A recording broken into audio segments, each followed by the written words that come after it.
A las 9:16 estamos ahora con el señor Mariano Lafuente, especialista en modernización del Estado del Banco Interamericano de Desarrollo, y está aquí en nuestra capital para evaluar con otros expertos la actual reforma del servicio civil en el Perú.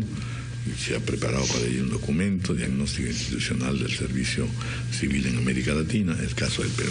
Bienvenido, muchas gracias por estar con nosotros. Muchas gracias, Raúl, buen día. Bienvenido. Bueno, gracias. Un lugar común es quejarnos, por supuesto, del servicio civil, ¿no es cierto?, en el Perú. Y en de la burocracia, ¿no?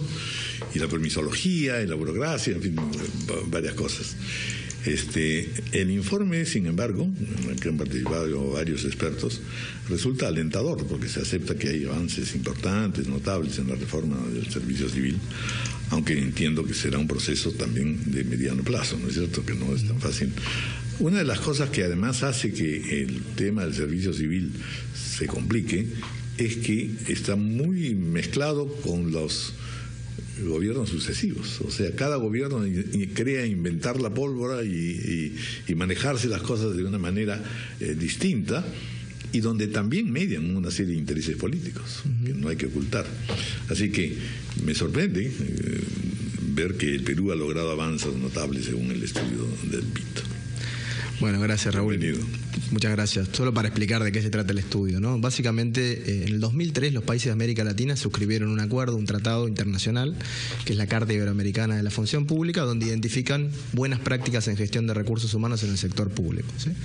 Sobre eso el BID hace una metodología que espeja esa carta y se empiezan a hacer mediciones o fotos a los países, ¿no? Esto lo evaluamos en el 2004, en el 2011 en el caso del Perú y en el 2015, usando la misma metodología, ¿sí? El Perú a la primera vez recibió 14 puntos sobre un total de 100 posibles. Bastante bajo, bajísimo. Uno de los más bajos. En el 2011 pasó a tener 29 puntos, que todavía era bastante bajo, el promedio regional era 38 puntos. Y en esta medición que hicimos ahora pasó a 41 puntos sobre 100 posibles. Entonces todavía falta bastante, ¿sí? Pero hubo un avance de 12 puntos en 4 años, cuando en el resto de la región en 10 años se avanzó 8 puntos solamente. ¿Y a qué se debe? ¿Cuáles son las fórmulas, cuáles son los mecanismos que hemos aplicado para mejorar de esa manera tan notoria y tan rápida? Sí, Ricardo, mira, hay varias cosas que se han hecho durante estos últimos 4 años. Primero se consolidó a servir como ente rector, que le suma valor a las entidades públicas. Nos hemos reunido con los directores de recursos humanos de gran parte de las organizaciones del sector público, del Poder Ejecutivo.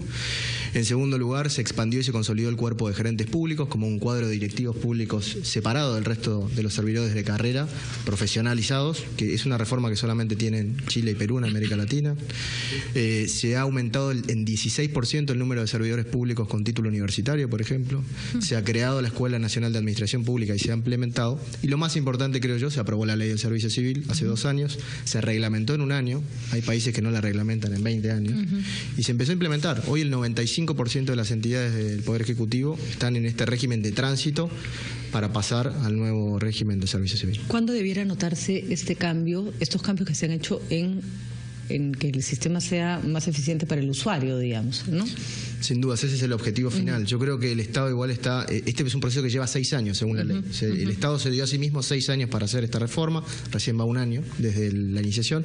Eso se debería notar en pocos años cuando empiecen a pasar estas instituciones al nuevo régimen. Están haciendo ahora un proceso de repensar cuál es su mandato, cómo debería ser su estructura de personal y mejorar los servicios al ciudadano. Ya hay algunos casos que nos comentaban esta semana justamente, por ejemplo, en el servicio forestal, que a través de repensar sus procesos y lo que hace y cuál es su cliente final y cuál es su objetivo final, habían pasado los permisos de tardar 1 mes en promedio a 2 días. Entonces, sí, hay algunas historias iniciales de éxito. Aquí hay un aspecto que me gustaría también conocer su opinión, que no estamos hablando solamente de gobierno central. Todo el proceso de descentralización y de regionalización nos ha traído muy amargas sorpresas y también a veces aspectos positivos. Insisto en que hay también este factor de que hay periodos gubernativos y por lo tanto caracteres distintos y tendencias políticas distintas. Todo esto se puede compatibilizar y cuánto de eso ha avanzado el Perú. Insisto en que la verdad que los panoramas que nos pintamos nosotros mismos son absolutamente decepcionantes y negros, ¿no? Así que por eso es bueno saber cómo es que hemos logrado entonces estos avances por un lado, y si se sientan las bases para poder continuar con un proceso que es ajeno plenamente o ajeno en una alta proporción a las variantes políticas y a la politiquería. Muy buen punto. Mire, con respecto a los subnacionales, es importante aclarar que no incluye gobiernos subnacionales, tampoco incluye empresas públicas esta metodología, incluye el Poder Ejecutivo y los órganos del Gobierno Nacional, ¿no? Entonces eso es una clarificación. Pero importante. debería también poder abarcar. Estamos hablando ahora con Servir para ver la posibilidad también de adaptar el instrumento a los subnacionales y empezar a trabajar también con las regiones y municipios, que entiendo que es donde hay una gran cantidad de servidores de carrera, ¿no? Y con respecto al otro punto que me pareció muy importante que hizo al comienzo, el tema político, ¿no? Y los cambios de gobierno. Yo al revés, yo lo veo como algo bueno acá en Perú, que distintos gobiernos han seguido una línea, distintos directivos de Servir han permanecido en el tiempo, ¿sí? Entonces parece una política de Estado, vista de afuera por lo menos, esta mejora en la gestión de recursos humanos en el sector público. Quizás también motivada por el caos que era antes, ¿no? Con la multiplicidad de contratos, que es todavía ahora en parte, ¿no? Sí, pero ¿y papel de la oposición?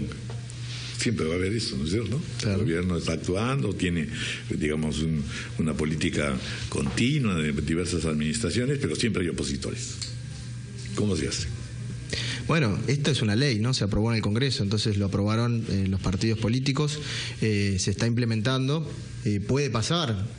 Ha pasado en otros países que otro signo político para la implementación de una ley a través de, por ejemplo, dejar de darle presupuesto a Servir, y que en la situación fiscal de Perú, ¿no? En el mediano plazo, que se ve que se vienen tiempos quizás menos favorables que los últimos años, sin duda, pero creo que ya está en movimiento y por eso va a ser importante mostrar victorias tempranas, los beneficios de los ciudadanos de esta reforma para poder darle fuerza, porque creo que es una política súper importante y que Perú lo está haciendo muy bien. Los demás países de América Latina no han avanzado mucho en los últimos años. Cuando revisamos precisamente el cuerpo de servidores públicos que tenemos, es que si no son mejores es porque ganan poco. ¿Cómo marcha ese factor, el de el reconocimiento, el de los sueldos para ese grupo de servidores públicos que ahora están demostrando eficiencia en esas instituciones, dependencias del gobierno central, pero para que permanezcan, para que no se vayan?